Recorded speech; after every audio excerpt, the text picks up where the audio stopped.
Name 5 celebrities who got their start in horror movies. Jamie Lee Curtis, John Travolta, Demi Moore, Brooke Shields, and Maxxxine f***ing Minx. Directed by Ty West, as I like to call him, T.I. West, Rubber Band Man. Why there's a Taliban? Anybody got that joke? No? Anybody? We're old. But yeah, this film follows the same character that was in X. I said that I enjoyed Pearl more than X, but I think that X and this film are a complete story, and it makes me wonder why Pearl was kind of made. Yeah, I feel like I agree with that. Pearl stands in a lane of its own, you know? Yeah, Pearl doesn't even really belong in this trilogy, it feels like. It feels like someone else wrote Pearl. This is a direct sequel to X, even though obviously X came first and then came Pearl, which was like a prequel to X. It even takes place like with the same exact characters just a couple years later. And turns out Maxxxine is finally a star. A porn star, but she wants to be a straight like movie star. So she's trying her hardest to break into Hollywood. And I agree with you. Pearl is so much better than both Maxxxine and X. It's almost unfair to compare them. To the point where I think when you put Pearl in this trilogy, it actually really hurts Maxxxine and it really hurts X, because you're like, these movies are bad compared to Pearl, because Pearl is about a woman who is completely psychotic, but she has this really flimsy mask of sanity that she's trying to hold up and hoping no one can see, but she keeps dropping the mask, you know, and that's a lot of fun. That's really interesting. Where X is just, it's like a horny 70s exploitation movie, and this is a horny 80s exploitation movie. So they kind of go together and they feel about the same. And unfortunately for me, they're about the same quality. Just like with X, when you start digging at Maxxxine, boy, does this movie fall apart. And I was trying to think, is this a bad thing? Because it's trying to be an exploitation film, like an 80s exploitation film. And all those movies fall apart, upon analysis too. So I'm like, maybe that's like success, maybe he did the thing, what he was trying to do. We talk about all the time. I also like to chew on the movie, and there's just nothing here, right? There's nothing to chew. It just dissolves. And as a matter of fact, when you start chewing, some weird pieces start coming out. You're like, what is this? Like there's a character, Maxxine's best friend who lives or who works in the video store. What was the deal with that character? Like they seem, he shows up with a broken arm and his glasses are broken, so they're taped in the middle. So I'm like, was he in a fight before? And then there was a character who comes in, like an old man. He's like, I don't do that anymore, man. I don't do it anymore. I'm like, ooh, what did you do? And then Maxxxine tasks him with like, oh, can you try to figure out where this videotape came from? And he's like, I got you. I'm the man for the job. I'm like, oh yeah, you are, because you work in the video store. Oh, you're dead. You know what I'm saying? Like none of that stuff came back. None of that was relevant at any point. So I'm like, what? When you really start thinking about the movie, it makes virtually no sense. It really does make virtually no sense. I think the main point these films want to revolve around is obsession with wanting to be famous. And that actually even went back with Pearl too. Please, I'm a star! With Maxxxine, when she started in X, she was like, I want to be a star, I want to be famous, but if this is the road that I need to take about starring into this rated X film, I'm going to do that. Right. I think it's a part where she wants to be famous, but I also think it's a part where she's running away, where she's running away from the things that happened to her, because the things that happened to her was, of course, gruesome. And she keeps on, in the film, she keeps on having these panic attacks of remembering the old lady of Pearl. Yeah, she also murdered Pearl. So she's haunted by that too. She ran over her head at the end of the movie. And so the images of her head and the blood, and of course the fact that all of her friends died brutally and she's the only one to survive. Yeah, she seems to have some PTSD from this. So she's like, forget the PTSD. I just need to be famous. But putting this in with the exploitation, had no connection to me. Exactly. That was kind of my thing too. I love movies. So I'm seeing all the references they've got going on, and I'm like, oh, so why all the Psycho references? They're like, ooh, they shot Psycho 2 here. Of course, they want to say Psycho, but they couldn't. So it was like Psycho 2, which actually was an exploitation film, and it was like a shitty, crappy movie that some people like, but most people don't. You know, so I'm I like, don't even remember Psycho 2, dude. Of course, no one does. That's the point of it, right? So I'm like, that's kind of funny, you know. And then they have Kevin Bacon running around dressed just like Jack Nicholson from Chinatown, a famous movie that took place in Hollywood. He's even got the bandage on his nose, and I'm like, no, why that? Maybe that'll come back, and I'll understand that later. No. Nope. It's just there to be cute. Like, and so like a lot of this movie is that. It's like, isn't it cute? And I'm like, I guess it's cute. Like, I think they want you, literally you, Tyrone, and me, people who like movies a lot, to look at the movie and be like, oh, I know that, you know, just like Leonardo DiCaprio in Once Upon a Time in Hollywood. Be like, oh, that's what the movie is, right? But once you do this, oh, they just comes and goes, and it has no meaning within the movie. Throughout this world, you're seeing the news talking about a serial killer that's out there on the run, that's just killing all these girls that's from like the strip clubs and porn stars and stuff. So does he walk around with like a hot poker everywhere he goes? Because he brands people. And so with Halsey, you're like, okay, Halsey clearly went to the house, so maybe she got tied up to that tree too, just like Maxxxine did. But the VHS guy did not. He very clearly got killed in the store. The VHS store. So did he walk to the killer just have a hot poker with him the whole time? Right. Again, like the movie falls apart. It truly disintegrates when you think about it. It's an interesting film with interesting ideas, but they're just like all over the place, man. And there's almost like no real connectivity between all these different little elements. All that to say is that I bizarrely still enjoyed the film, right? Like in the moment, I liked it. The movie's very loud and very colorful and very in your face. You know, I heard someone describe it as like a maximalist movie.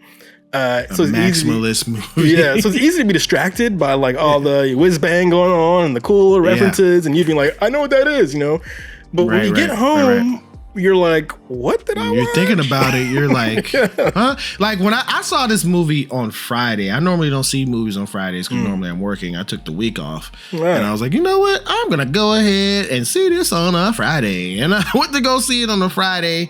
And then about 2 hours before filming today, I'm like, what's the movie what am I going to say? You're like, what? Yeah. But you know, because this movie really is like, you know, candy or popcorn. You know, it's almost like its own movie snack where it looks hearty, it looks like a lot of food, but it just dissolves in your mouth. Now, again, that doesn't necessarily mean like when you're watching the film, you're not entertained, because I was entertained. I thought the movie was going somewhere, and I was just along for the ride, you know? Right. It's only afterwards where you realize you went in a circle, right? And it didn't go anywhere. And that's so disappointing. Now, I do have to say, Kevin Bacon put in a great performance in here. Crushed it.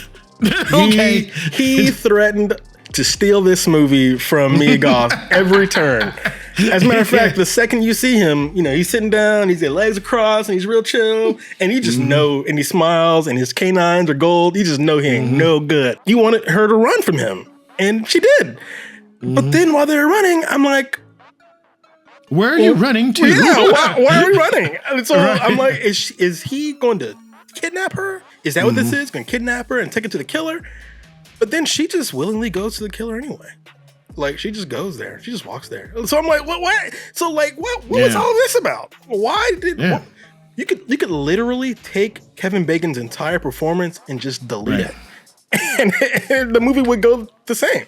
The only reason that I would say that Kevin Bacon's character was in this film was to give her the location of where her father is, the person who hired him to find her. It is heavily implied. I don't know for sure because we never see it, but it's heavily implied that her father knows exactly where she lives, because obviously he killed the person who lives under her. Yeah. And he personally hand-delivered that VHS tape. The VHS. So why do we need Kevin Bacon? Right? If he's willing to just go to her house and just slip shit under her door or put it on her mat, like why couldn't he have just done that with the address? It's sloppy to have a character trying to kidnap her the whole movie to take her to a place that she just willingly goes anyway. You know what I mean? Like, I don't, that's like really sloppy to me. It's one of those movies that I have my arms open, ready to embrace it, but the movie is just not ready to hug me back. You know what I mean? And that is, it's frustrating. The movies are, for me, it's a fun watch, but it's a frustrating analysis where nothing goes anywhere.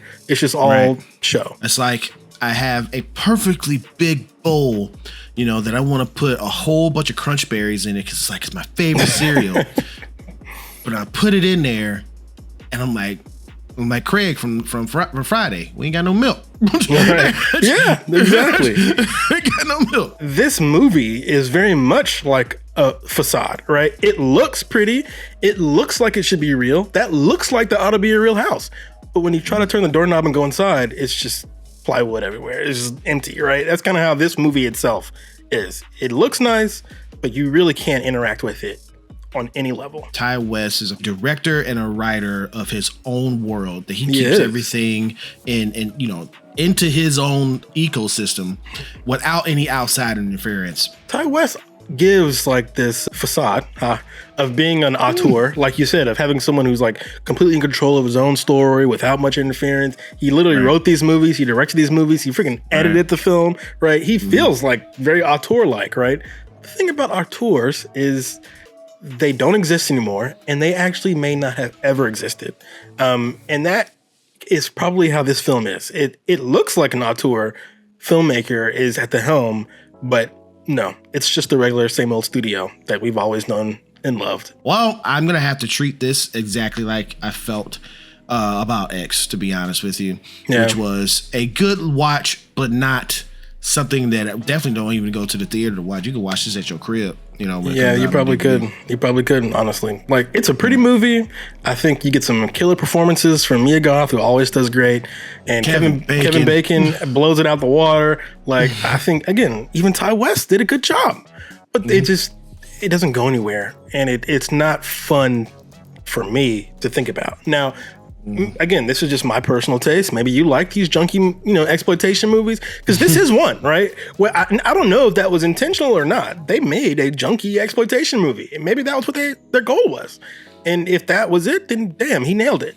But that's not what I was expecting, especially not after seeing Pearl. You know what I mean? I like the background. I like this satanic panic thing going on, but it's surrounded by just so much bullshit that it's hard to appreciate it. Man, you gotta dig through all the freaking garbage of Taco Bell, McDonald's, and everything just to get to that filet mignon. Yeah, yeah. And the filet mignon's like wrapped in like a McDonald's wrapper, and you're like, wait, what the fuck? You're like, oh, you know what I'm saying? I'm like, oh, okay, okay. And then you're like, is that a pubic hair? Yeah, it's like, no. I'm having a hard time saying it's a bad movie, and I'm also having a hard time saying it's a good movie. It's just a very mixed bag for me. Mixed bag. Yeah. I am going to say the same thing, that this film is a mixed bag of a film, but you know, I feel this way. Devin, you feel that way. But more importantly, how do you feel? Get in the comments and let us know what you really feel about the film, Maxxxine.